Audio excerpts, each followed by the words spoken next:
আমারই ভাই বসা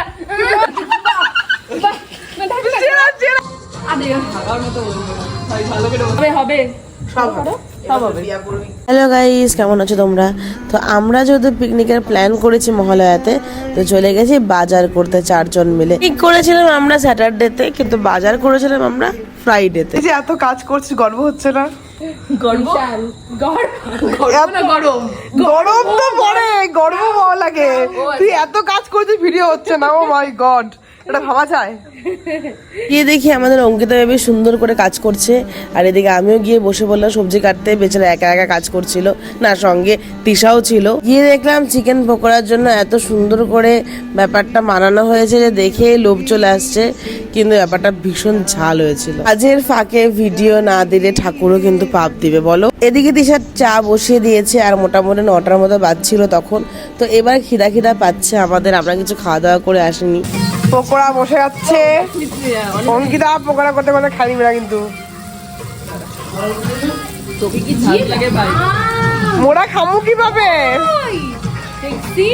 দিকে পকোড়া বসিয়ে অঙ্কিতা চলে আসলো ম্যারিনেট করতে, কারণ না হলে মাংসটা একদমই নরম হবে না। এই দেখো ম্যারিনেট দেখেই একটা লোভ চলে আসছে।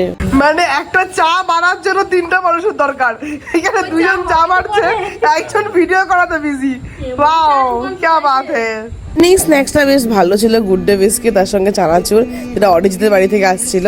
আর আমাদের এখানে বেশ একটা সুন্দর আড্ডা বসছিল, আর সঙ্গে আমাদের বাপ্পাও চলে আসছিল।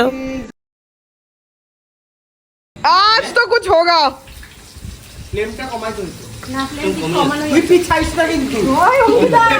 তারপরে দেখবো অঙ্কিতা আর নাই। ভালো মতো খাও, ভালো মতো বাড়ি যাও। আমরা বাড়িতে নাই। তুই ভিডিও করছিস অঙ্কিতা? আমি পোজ দিচ্ছি, আমি এইভাবে পোজ দিচ্ছি। না, একটা পোজ দেখাবো তোমাকে। চিকেনটা বসানোর পর মনে হচ্ছে কখন যে কষানো চিকেনটা একটু খাবো। আহা, যদিও প্ল্যান ছিল কষানো চিকেনই বানানো হবে।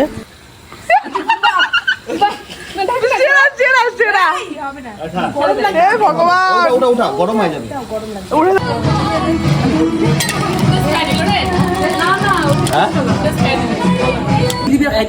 ভাত কম পড়ে গেছে, আবার ভাত করা হবে। আমি বইলে দিলাম তিশা টেনশনে বসে আছে। ভাত কম পড়ার পরে ভাত আবার বসানো হলো, কারণ ভাত কম পড়া যাবে না, আরো 1-2 জন বাকি আছে এখন সদস্য আসা। পরে ভেজে দিচ্ছি। আগে বললে তেলটা উঠাইলাম, ওইটার মধ্যে করে উঠাও। আরে তেলটা গরম হয়ে গেছে, একটা বন্ধ করে দিলে সেই লাগতেছে দেখতে। এখন এটা গলায় জড়া খেতে বসবো। অঙ্কিতা চলে আসছে মোবাইল নিয়ে ভিডিও করার জন্য। রান্নাটা খেয়ে বলুন কেমন হয়েছে।